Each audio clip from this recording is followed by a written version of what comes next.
أعوذ بالله من الشيطان اللعين الرجيم بسم الله الرحمن الرحيم وبه نستعين وهو خير معين رب اشرح لي صدري ويسر لي أمري واحلل عقدة من لساني يفقهوا قولي أما بعد فقد قال الله سبحانه وتعالى في القرآن الحكيم وهو أصدق الصادقين وقوله الحق بسم الله الرحمن الرحيم أطيعوا الله وأطيعوا الرسول وأولي الأمر منكم. معزز اور محترم ناظرین کرام، میں نے آپ حضرات کی خدمت میں اہل بیت اطہار علیہ السلام کی عبادت اور ان کی طرز زندگی کے حوالے سے ایک سلسلہ شروع کیا ہے کہ ہمیں کوشش کرنا چاہیے کہ معصومین علیہ السلام نے کیسی عبادتیں کی ہیں، کیسے سجدے کیے ہیں، کیسی نمازیں پڑھی ہیں، قرآن مجید کی تلاوت کے لیے کیا اہتمام کرتے تھے، تسبیح ہے پروردگار کے لیے ان کے ہاں کیا اہمیت تھی، وہ ضرور ہمیں جاننا چاہیے تاکہ ہماری عبادت میں خلوص پیدا ہو اور طرز عبادت جو ہمارا اپنا طریقہ ہو بدل کے معصومین علیہ السلام کے طریقے پر ہو۔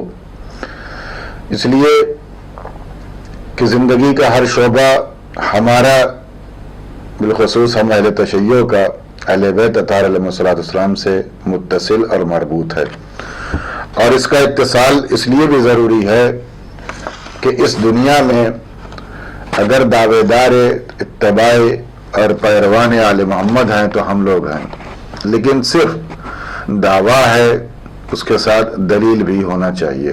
عزیزان گرامی قدر، میں نے آپ حضرات کی خدمت میں عرض کیا تھا کہ پیغمبر اسلام حضرت محمد مصطفیٰ صلی اللہ علیہ وآلہ وسلم نے اپنی زندگی کا 40 سال جو دیا ہے اسلام کو، وہ بہت قیمتی ہے۔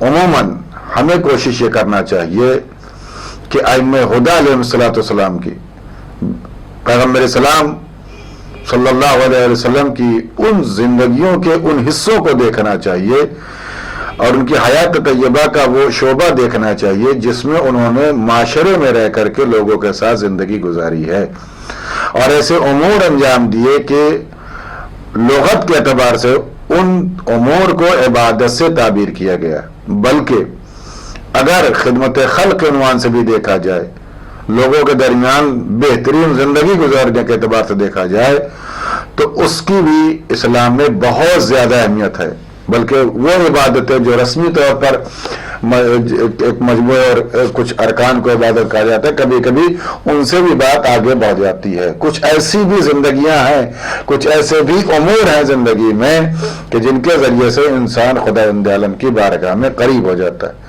اور وہ امور صرف قربت کا باعث نہیں ہے بلکہ ہماری زندگی کے بڑھنے کا بھی سبب بنتے ہیں۔ میں نے آپ حضرات کی خدمت میں عرض کیا تھا کہ پیغمبر اسلام نماز شب کیسے پڑھتے تھے، نماز شب کا طریقہ کیا تھا۔ نماز شب کا ایک طریقہ یہ بھی ہے کہ نصف شب سے آپ قبل فجر تک جو وقت معین کیا گیا اس میں آپ پڑھ سکتے ہیں، لیکن عموماً افضل وقت جو بیان کیا گیا ہے وہ نماز فجر سے پہلے آدمی اٹھے اور اٹھنے کے بعد اس سے فجر سے متصل کر دے، اور ایسے کو خداوند عالم نے بہت سراہا ہے اور بڑی فضیلتیں اور رفتیں اس شخص کے لیے قرار دی ہیں۔ لیکن پیغمبر اسلام افضل الاعمال احمدھا، یعنی بہترین عمل ہے وہ ہے کہ جو سختیوں کے ساتھ انجام دیا جائے۔ عزیزان گرامی، ایک مرتبہ ہم یوں اپنے گھر سے بیٹھ کر کے اپنے مرکب اپنے مقام سے بیٹھ کر کے زیارت امام حسین علیہ السلام پڑھتے ہیں، ایک مرتبہ ہم پیدل چل کے جاتے ہیں امام کے بارگاہ میں اور زیارت پڑھتے ہیں، دونوں میں فرق ہے۔ تو جو عمل مشقت کے ساتھ انجام دیا جاتا ہے اس کی اہمیت بڑھ جاتی۔ پیغمبر اسلام چاہتے تو نماز شب کو ایک ہی وقت میں اٹھ کر کے ادا کر سکتے تھے، اور یہ طریقہ ہے بھی، لیکن پیغمبر اسلام نے خداوند عالم کی محبت میں عشق پروردگار کے حوالے سے 2 رکعت پڑھی، اور اپنے اٹھتے تھے سو جاتے تھے، پھر اٹھتے تھے پھر سو جاتے تھے، یعنی اپنی نیند کو، اپنی استراحت کو، اپنے اس آرام کے وقت کو خداوند عالم کی بارگاہ میں قربان کرتے تھے، اور یہ جذبہ ہم میں بھی ہونا چاہیے۔ بالخصوص ہم اپنی بات کر رہے ہیں کہ ہمیشہ جب ہمارے پاس وقت کے قربان کرنے کا جذبہ ہوگا تو کل اگر سبیل الہی میں جان دینے کی بات ہوگی تو ہم جان بھی دے سکتے ہیں. لیکن آپ غور کریں، جب ہم خداوند عالم کی بارگاہ میں اپنے نیند کے اس وقت کے اور استراحت کے اس وقت کو قربان کرنے پر راضی نہیں ہیں تو اگر کل اسلام نے یا دین نے یا اہل بیت علیہ السلام کے کسی مقصد پر کوئی بات آ گئی تو ہم جان کیسے دیں گے یا دیگر قربانیاں کیسے دیں گے؟ لہذا قربانی کیسی بھی ہو، چھوٹی ہو بڑی ہو، اگر قربانی کے زمرے میں آ رہی ہے تو خداوند عالم ایسی چیزوں کو پسند کرتا ہے. تو پیغمبر اسلام نواز ابھی اس وقت جو صورتحال ہمارے پاس ہے اور اللہ نے جو فرصت دی ہے، امیر المومنین نے نہج البلاغہ میں ارشاد فرمایا کہ انسان کو چاہیے کہ فرصت کے وقت کو غنیمت سمجھے، اس لیے کہ وہ وقت بادلوں کی طرح آتے ہیں اور گزر جاتے ہیں. ابھی جو لاک ڈاؤن کا جو ماحول چل رہا ہے، گویا عبادت کے لیے گویا اللہ نے فرصت عطا کی ہے. دنیا سے ہم الگ ہیں اور دنیا کی آلودگیوں سے الگ ہیں، فضا جو آلودہ تھی اس سے الگ ہیں، اپنے پاک و پاکیزہ گھر کے ماحول میں رہ رہے ہیں اور اپنے اعتبار سے بنی ہوئی غذاؤں کو استعمال کر رہے ہیں. دنیاوی غذاؤں سے تقریباً ہم دور ہیں. جو ہوٹلوں یا دیگر جگہ پر نہ جانے کون کس کے اعتبار سے بنی ہوئی غذا ہو اس کو استعمال ہم نہیں کر رہے ہیں. ابھی اپنے گھر کے پاک و پاکیزہ اور مرتب غذا کے ساتھ ہم زندگی گزار. ایسے وقت میں کثرت سے ہمیں عبادت کرنا چاہیے، بالخصوص نماز شب ہے، تسبیح اور دیگر عبادتیں، قرآن مجید کی تلاوت وغیرہ، تاکہ ہمیں پتہ چل جائے کہ ہم نے اپنے موجودہ وقت کو صحیح استعمال کیا ہے. اور جب اس وقت کو ہم صحیح طریقے سے استعمال کریں گے تو واقعاً ہم حقیقت میں اہل بیت علیہ السلام کے پیرو کہلائیں گے. ہم دوسری بات پیغمبر اسلام کی تھی کہ پیغمبر اسلام تلاوت قرآن کیسے کرتے تھے، تلاوت قرآن کا طریقہ پیغمبر کا کیا تھا. ایک روایت موجود ہے کہ امام سجاد علیہ السلام قرآن مجید کی تلاوت کر رہے تھے، خوبصورت آواز میں، خوبصورت لحن میں آپ قرآن مجید کی تلاوت کر رہے تھے. قرآن مجید کی تلاوت کے آداب جو بیان کیے گئے وہ آداب یہ ہیں کہ انسان کو چاہیے باوضو ہو اور قبلہ رخ ہو کر کے بیٹھے، اور جب قبلہ رخ ہو کر کے بیٹھے تو قرآن مجید کو اپنے سامنے رکھے اور اس مقدس کتاب کو اپنے زانوں پر نہیں رکھنا چاہیے، یا تو رحل قرآن ہو یا کوئی ایسی بلند چیز رکھی جائے جس پر قرآن رکھا ہو، تاکہ قرآن مجید کا جو وقار ہے وہ بھی بچا رہے. عزیزان گرامی، قرآن کو دیکھنا ثواب ہے، قرآن کی تلاوت کرنا ثواب ہے، بلکہ رمضان المبارک میں قرآن مجید کی تلاوت ایک آیت کا ثواب 10 آیتوں کے برابر ہے. بعض روایتوں میں اس سے بھی زیادہ بیان کیا گیا ہے. عزیزان گرامی، لہذا قرآن مجید کی تلاوت کثرت سے کرنا چاہیے. امام سجاد علیہ السلام قرآن مجید کی تلاوت کر رہے تھے. راویوں کا بیان ہے کہ جب امام سجاد علیہ السلام قرآن مجید کی تلاوت کرتے تھے تو فضا میں پرندے ٹھہر جاتے تھے، اور اگر کوئی بارے گیرا لے جانے والا شخص اپنے بوجھ پر وزنی بوجھ اٹھائے ہوئے ہے اور امام علیہ السلام کی تلاوت سنتا تھا تو امام کی اس خوبصورت آواز اور قرآن مجید کے اس مضبوط لہجے کو سن کر کے وہ ٹھہر جاتا تھا اور اپنے بھاری بوجھ کو بھلا دیتا تھا. یعنی امام کے جو مقدس اور پاک و پاکیزہ زبان مبارک سے جو کلمات خداوند عالم کے کلمات جو صادر قرآن موجود ہیں ان کی تلاوت اب آپ محسوس کریں کہ ہم ایک مرتبہ تلاوت کرتے ہیں، نور قلوبکم بالقرآن، قرآن مجید کے ذریعے سے اپنے قلوب کو منور کیجئے. یہ ہے قرآن مجید، نور ہے، قرآن مجید حیات ہے، قرآن مجید وہ لذت ہے عبادت کی کہ جو خداوند عالم کی بارگاہ میں عبادت کا ذریعہ قرار دی گئی. امام امیر المومنین علیہ السلام نے فرمایا کہ جب میں یہ چاہتا تھا کہ میں خدا سے باتیں کروں تو میں نماز پڑھتا تھا، کثرت سے نماز پڑھتا تھا، اور جب میں چاہتا تھا کہ خدا مجھ سے باتیں کرے تو میں قرآن مجید کی تلاوت کرتا تھا. عزیزان گرامی، اگر کوئی وزیر اور کوئی جو ہے صاحب حیثیت ہم سے کوئی چند کلام کر لے، اہمیت دے دے تو ہم خوش ہو جاتے ہیں. امیر المومنین نے فرمایا کہ قرآن مجید کی تلاوت کرنے کا مطلب یہ ہے کہ خدا تم سے بات کر رہا ہے، خدا بند عالم تم سے گفتگو کر رہا ہے. عزیزان گرامی، خدا ہم سب کو قرآن مجید کی تلاوت کی توفیق عنایت کرے.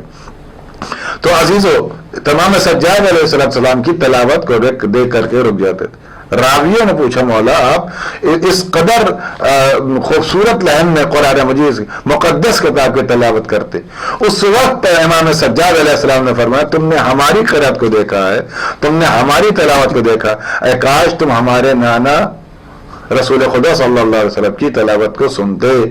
اس کا عزیزان گرامی اس کا مطلب یہ نہیں ہے کہ معصوم علیہ السلام میں کوئی قسم کا کم اور تفاوت کی منزل ہے، نہیں، بلکہ امام علیہ السلام نے پیغمبر اسلام کی حیثیت کو ملاحظہ کرتے ہوئے اور قرآن مجید کی مقدس بات کو ملاحظہ کرتے ہوئے یہ بات کہی کہ پیغمبر اسلام کس قدر قرآن مجید کی تلاوت کی اہمیت دیتے تھے اور اہتمام کرتے تھے۔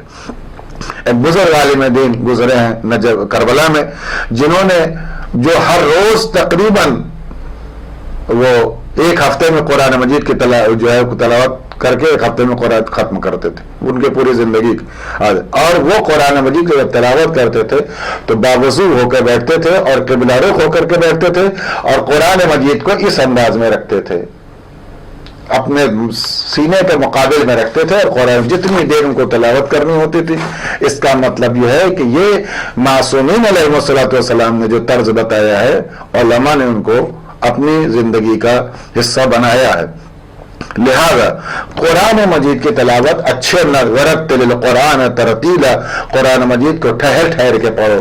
اسی لیے معصومین علیہ السلام سے روایت ہے، بالخصوص امام حسن مجتبی کے لیے موجود ہے اور دیگر ائمہ کے لیے، اور قرآن مجید کے تلاوت کے آداب میں سے بھی ہے کہ معصومین نے فرمایا کہ جب تم تلاوت کرو اور جہاں تمہیں نعمات جنت کا تذکرہ ہو تو ان کی خواہش کا اظہار کرتے ہوئے شکر پروردگار کرو، اور جہاں عذاب الہی کا تذکرہ ہو تو خداوند عالم سے نار جہنم سے محفوظ رکھنے کے لیے دعا کرو اور استغفار و توبہ کرو۔ یہ آداب تلاوت قرآن ہے۔ عزیزان گرامی، میں رک کر کے ایک بات کہنا چاہتا ہوں، اس کو یاد رکھیے گا، ہمارے ہاں چھوٹی چھوٹی چیزیں جو ہیں وہ بہت اہمیت کی حامل ہیں۔ ہم نے آپ کا خدمت میں عرض کیا ہے کہ معصومین علیہ السلام کی عبادت کا طریقہ اور طرز زندگی، اسی حوالے سے ساری باتیں پیش کرنے کی کوشش کروں گا۔ پیغمبر اسلام حضرت محمد مصطفیٰ صلی اللہ علیہ وآلہ وسلم اپنے تمام صحابہ کرام کے ساتھ تشریف فرما ہے، تمام صحابہ کرام بیٹھے ہوئے۔ پیغمبر اسلام نے فرمایا کہ تم میں سے کون ہے جو پوری زندگی پورا سال عبادت میں گزارتا، تم میں سے کون ہے جو پورے سال روزہ رکھتا، تم میں سے کون ہے کہ اس وقت تک نہیں سوتا جب تک کہ قرآن مجید کی تلاوت نہیں کر لیتا اور ایک قرآن کو ختم نہیں کر لیتا۔ عزیزان گرامی، سارے لوگ خاموش رہے، تمام صحابہ کرام، پیغمبر کی مقدس بارگاہ میں بیٹھنے والے صحابہ کرام خاموش تھے۔ دوبارہ جب پیغمبر نے پوچھا، مضمون روایت کہ جناب سلمان فارسی نے فرمایا، اے اللہ کے نبی، میں اس وقت تک نہیں سوتا جب تک کہ قرآن ختم نہ کر لوں، اور میں پورے سال روزہ رکھتا ہوں، اور میں پوری رات عبادت میں گزارتا ہوں۔ آپ محسوس کریں، جیسے جناب سلمان فارسی نے کلمات کہے تو کچھ اور صحابہ کرام بیٹھے ہو تو انہوں نے فوراً اعتراض کا، سلمان ابھی تو کل ہم نے تم کو کھانا کھاتے ہوئے دیکھا تھا، اور کس طریقے سے تم یہ غلط باتیں پیش کر رہے، اور یہ کیسے ممکن ہے کہ ایک آدمی جو ہے پوری رات میں سوئے بھی اور قرآن مجید کی تلاوت کے ساتھ قرآن کو ختم کرے، کیسے ممکن ہے؟ اور تم نے کہا پوری رات ہم عبادت میں گزاری، یہ کیسے ممکن ہے؟ تم سوتے رہے اور عبادت کیسی؟ پیغمبر اسلام نے جب یہ سنا تو جناب سلمان سے فارسی کا، سلمان بتاؤ، کہ اللہ کے نبی، میں آپ کے فرمان کو سنتا ہوں اور سننے کے بعد اس پر عمل کرنے کی کوشش کرتا ہوں۔ مضمون روایت جناب سلمان فارسی سے، پیغمبر نے پوچھا سلمان بتاؤ کیسے؟ جناب سلمان فارسی نے کہا، اے اللہ کے نبی، اس کو توجہ کیجئے گا، اے اللہ کے نبی، آپ نے فرمایا اگر جو شخص رات میں وضو کر کے سوئے اس کو پوری رات عبادت کا ثواب دیا جاتا ہے، میں باوضو ہو کے سوتا ہوں۔ عزیزان گرامی، خدا ہم سب کو توفیق دے۔ اور امام سے بھی روایت موجود ہے کہ آخری زمانے میں جب فتنے ابھرنے لگے، آخری زمانے میں حق و باطل میں امتیاز ختم ہونے لگے اور تمہیں گھبراہٹ محسوس ہو کہ ان کی بات کو سنے ادھر جائیں، تو امام نے فرمایا ایسے وقت میں، ایسے پورا شوب ماحول میں تمہیں چاہیے کہ باوضو رہو۔ اس کا مطلب وضو بڑی طاقت کا نام ہے۔ اس کا مطلب وضو بہت امام نے فرمایا، معصومین کے کلمات کی روشنی میں یہ بات کہنا چاہتا ہوں کہ اگر انسان وضو کے عالم میں ہے تو اس کا مطلب خداوند عالم کی نگرانی میں ہے. جس کام کو ہم انجام دے وضو کے ساتھ انجام دے. گھر سے نکلے باوضو نکلے، تاکہ اگر موت بھی اچانک واقع ہو جائے تو ہم حالت طہارت میں ہماری موت ہو. ایوان گرامی، تو جناب سلمان فارسی نے فرمایا کہ میں پوری رات عبادت میں گزارتا ہوں وضو کے ذریعے. اے سلمان، کیسے قرآن ختم کر لیتے ہو؟ جناب سلمان فارسی نے فرمایا، اللہ کے نبی آپ نے فرمایا کہ اگر کوئی شخص سونے سے پہلے، توجہ، سونے سے پہلے 3 مرتبہ سورہ قل واللہ، جس کو سورہ توحید، سورہ اخلاص بھی کہتے ہیں، 3 مرتبہ اگر اس کی تلاوت کر کے سوتا ہے تو اس کو پورے قرآن کا ثواب عطا کیا جاتا ہے. لہذا میں 3 مرتبہ سورہ قل واللہ کی تلاوت کرتا ہوں اور سورہ توحید کی تلاوت کے بعد تب سوتا ہوں. اور مہینے کے آخری تاریخ میں اگر کوئی روزہ رکھتا ہے تو اس کو، اور ابتدائی تاریخ میں جو روزہ رکھتا ہے اس کو پورے سال کی عبادت کا ثواب دیا جاتا ہے. آپ بتائیں ان تینوں چیزوں میں کون سی ایسی چیز ہے جو ہم نہیں کر سکتے؟ وضو کر کے سو سکتے ہیں، 3 مرتبہ سورہ اخلاص کی تلاوت کر سکتے ہیں، اور ابتدائی اور انتہائی تاریخوں میں ہم روزہ رکھ سکتے ہیں. عزیزان گرامی، یہ چھوٹی چھوٹی چیزیں، یہ معصومین کی پیروی بھی ہے اور خداوند عالم کی بارگاہ میں عبادت بھی ہے، اور یہی زندگی جینے کا طریقہ اور سلیقہ ہے. یعنی جناب سلمان فارسی، جناب مقداد اور جناب دیگر جو صحابہ کرام موجود ہیں، وہ کہیں سے الگ سے نہیں اتارے گئے تھے. انہی چیزوں سے کو دیکھ کر کے اہل بیت اطہار علیہ السلام کی زندگی کو دیکھ کر کے وہ آگے بڑھ رہے تھے، جو ایمان کے ان مراحل تک ان کی رسائی ہوئی.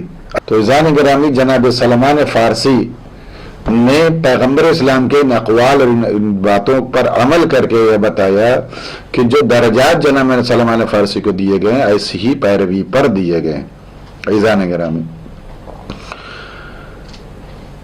اس کے ساتھ ساتھ اور بھی روایتیں ہیں کہ جن کے ذریعے سے صحابہ کرام نے اور خود پیغمبر اسلام کے ساتھ، امیر المومنین کے ساتھ رہنے والے وہ صحابی جو اتباع اہل بیت علیہ السلام کرتے رہے، اور صرف اتباع کا مطلب یہ نہیں ہے کہ اپنے اعتبار سے، بلکہ میں آپ کی خدمت میں سلمان فارسی کا ہی ایک واقعہ بیان کرنا چاہتا ہوں کہ کس قدر جو ہے وہ جناب سلمان فارسی جو ہے امیر المومنین علیہ السلام کی پیروی میں زندگی گزارتے تھے. مشہور ہوا، جیسے جناب سلمان فارسی نے کہا میں پوری رات عبادت کرتا ہوں، میں بغیر قرآن مجید کو ختم کیے سوتا نہیں ہوں، پورے سال کے جو ہے روزے رکھتا ہوں. ایسے ہی جناب سلمان فارسی کے لیے بات مشہور ہوئی، جس کو علماء کرام نے لکھا ہوا ہے کتاب میں، کہ جناب سلمان فارسی سے پہلے مسجد میں کوئی داخل نہیں ہوتا. عبادت کا حصہ ہے مسجد میں ہم جو ہے کتراتے جانے سے، اور جو ہے کوشش کرتے ہیں گھر میں نماز پڑھنے، صحیح ہے، پڑھنا چاہیے، کوئی حرج نہیں، لیکن اگر ہم مسجد جا سکتے ہیں تو ترجیح ہم کو دینا چاہیے مسجد میں جانے کی. جناب سلمان فارسی سے پہلے اس علاقے میں مسجد میں کوئی داخل نہیں ہو پاتا تھا. نماز صبح کے لیے سب سے پہلے جناب سلمان فارسی، یہ بات تمام صحابہ کرام کے درمیان مشہور ہو گئی. تو وہ لوگ جو ہر جو ہے معاشرے میں ایسے پائے جاتے کہ ان کو پیچھے کر دیں گے. کبھی انسان کو رک کر کے بات کر رہا ہے، کبھی کسی انسان کے طرز زندگی کو دیکھ کر کے حسد نہیں کرنا چاہیے، اور اس کو پیچھے کر کے ہم آگے نہیں جا سکتے، بلکہ اس کے ساتھ چل کے ہم اس کے ساتھ جو ہے ساتھ رہ سکتے ہیں، اور اس سے آگے کسی کو پیچھے کر کے کوئی آگے نہیں بڑھ سکتا. لیکن یہ فکر آج بھی ہے. جناب سلمان فارسی کے لیے جب مشہور ہوا کہ جناب سلمان فارسی نماز صبح میں سب سے پہلے جناب سلمان فارسی آتے ہیں، ان سے پہلے کوئی نہیں. رات بھر لوگوں نے طے کی آج ہم سب سے پہلے ہم جائیں گے، ہم سے پہلے مسجد میں کوئی نہیں جائے گا. غرض لوگ رات بھر جاگتے رہے، ادھر جناب سلمان فارسی رات بھر سوتے رہے. شب بیداری ہو رہی ہے اس لیے کہ سلمان کو پیچھے کر دیا جائے. لیکن اللہ نے کہا افضل الایمان، بہترین ایمان یہ ہے کہ تمہیں یہ پتہ ہونا چاہیے کہ اللہ تمہارے ساتھ حیث ما کنتم، تم جہاں کہیں بھی ہو، اور جس کے ساتھ اللہ ہوتا ہے اسے کوئی پیچھے نہیں کر سکتا. غرض جناب سلمان فارسی کو پیچھے کرنے کے لیے لوگ جاگتے رہے. جب وقت ہوا اپنے گھروں سے ہر شخص یہ سوچ کے چلا کہ آج مسجد میں میں سب سے پہلے داخل ہو رہا ہوں. جیسے لوگوں نے مسجد میں قدم رکھا تو کیا دیکھا؟ ہمیشہ کی طرح امیر المومنین علیہ الصلوۃ والسلام کے ہم رکعت جناب سلمان فارسی پہلو میں مولا کے بیٹھے ہوئے نماز پڑھ رہے ہیں۔ لوگوں کو حیرت کی انتہا نہ رہی، جناب سلمان فارسی کے قریب آئے دوڑے اور چیخ کے کہا سلمان تم آسمان سے اترے ہو یا زمین کے تہوں سے نکل کے آئے؟ کہا کہاں سے؟ کیا مطلب؟ تم پوچھنا کیا چاہتے؟ کہا پوچھنا یہ چاہتا ہوں کہ ہم نے تو تمہارے راستوں پر پہرے لگائے کہ ہم نے تمہیں دیکھا کہ تم کس راستے سے گزرتے ہو، اور میں نے ہم لوگ یہ سوچ کے آئے کہ سب سے پہلے ہم مسجد میں داخل، تم کس راستے سے آئے؟ تو جناب سلمان فارسی کا معرفت بھرا جملہ جناب سلمان فارسی نے فرمایا کہ میں اسی راستے سے آیا ہوں جس راستے سے میرا مولا علی آیا ہے، اور میں اس راستے کو چھوڑتا نہیں۔ اس میں راستہ دو ذو معنی ہے، راستہ معنویت کا راستہ بھی ہے، راستہ مادیت کا راستہ ہے۔ ہمیں چاہیے مادیت کے راستے کا انتخاب اہل بیت اطہار علیہ السلام کے طرز زندگی کے اعتبار سے، کیسے کھانا کھاتے تھے، کیسے اٹھتے بیٹھتے تھے، کیسے گفتگو کرتے تھے، غریبوں کے ساتھ کیسے زندگی گزارتے تھے، مہمان نوازی کیسے کرتے تھے، یہ مادیت کا راستہ، اور اس کے اندر بھی معنویت پوشیدہ ہے۔ اور اپنی عبادتوں کا جو طریقہ ہے اس کو بھی اہل بیت علیہ السلام سے سیکھنا ہے۔ جناب سلمان فارسی نے کہا کہ میں اس راستے سے آیا ہوں جس راستے سے مولا علی آئے۔ کہا کہ کیسے؟ کہا کہ میں اپنے گھر کے چوکھٹ سے دیکھتا ہوں کہ کب میرا مولا گھر سے نکلا، جیسے ہی مولا نکلتے ہیں میں مولا کے پیچھے پیچھے، اور میں مولا علی کے قدموں پر قدم رکھتا ہوں، جہاں جہاں مولا علی کا قدم ہوتا ہے اس قدم مبارک پر اپنا قدم رکھتا ہوں۔ کیوں؟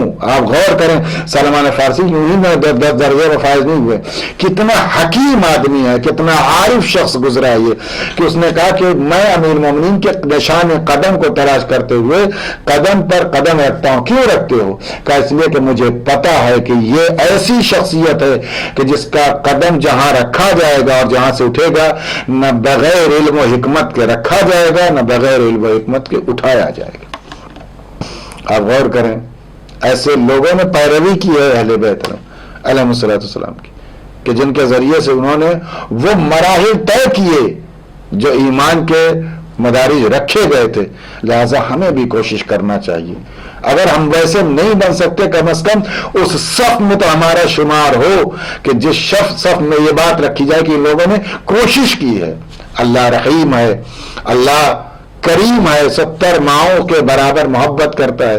اگر ہم نے کوشش کر لی ہے، ایک دن بھی ایسا گزار لیا، کوشش کرنا چاہیے۔ ایک بات کہنا چاہتا ہوں، بات درمیان میں سے بات تمام کروں گا، کہ کبھی یوں تو ہم اہل بیت علیہ السلام معصوم ہیں، لیکن کوشش کرنا چاہیے۔ چلو آج ہم مولا علی کی طرح جو زندگی گزارنے کی، ایک دن 1 گھنٹہ مولا علی جیسے لوگوں کے درمیان بیٹھتے تھے ویسے، لوگ مولا علی جیسے نماز مصلی پر بیٹھتے تھے ویسے، صرف خدا کو، یعنی امیر المومنین کے لیے مشہور ہے کہ آپ پیغمبر اسلام نے فرمایا کہ علی کو اس حالت میں دیکھو جس حالت میں پہلی مصلی پر ہوں۔ واقعہ موجود ہے کہ جب آپ کے پیر میں تیر لگا تو اتنا شدت سے تکلیف درد کہ آپ اس کو کھینچنے ہی نہیں دیتے۔ پیغمبر سے کہا گیا، کہا کہ اس وقت کھینچ رہا ہوں جب علی مصلی عبادت پر ہوں۔ مولا علی جب مصلی عبادت پر ہوتے تھے تو ایسا لگتا تھا جسم یہاں ہے روح وہاں ہے۔ عزیزان گرامی، ہماری طرح عبادت نہیں ہونے چاہیے کہ گویا ہم نے گاڑی کو پارکنگ میں لگا دیا ہے اور اپنی گاڑی لگی ہوئی ہے اور ہم گھوم رہے ہیں، دماغ کہیں ہے اور جسم مصلی پر ہے۔ جی نہیں، کوشش کرنا چاہیے۔ پیغمبر اسلام سے پوچھا گیا، اے اللہ کے رسول، اے اللہ کے نبی، ہمارا ذہن نمازوں میں ثابت نہیں رہتا، ادھر ادھر بھٹکتا ہے، اس کو اپنے ذہن کو قابو میں کیسے کریں؟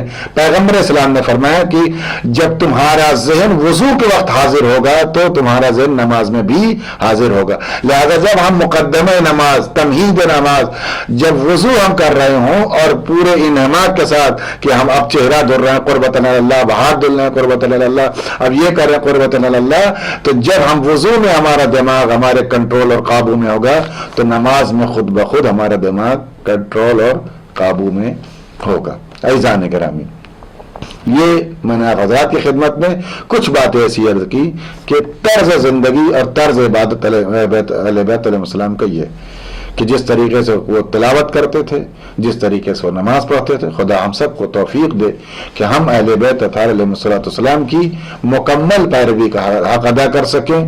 ہم کو واقعی شیعہ بننے کی توفیق عنایت فرمائے، عملی طور سے اوپر بھی اور ایمان اور ولایت پر زندگی گزارنے کے اعتبار سے بھی واقعاً پیروان آل محمد علیہ السلام میں ہمارا شمار ہو. وآخر دعوانا الحمدللہ رب العالمین. اللہم کل ولیک الحجۃ ابن الحسن صلواتک علیہ وعلی آبائہ فی هذه الساعة وفی کل ساعة ولیا وحافظا وقائدا وناصرا ودلیلا وإن حتى تسکنہ وارضقا طغوا وتمتعہ فیہا طویلا.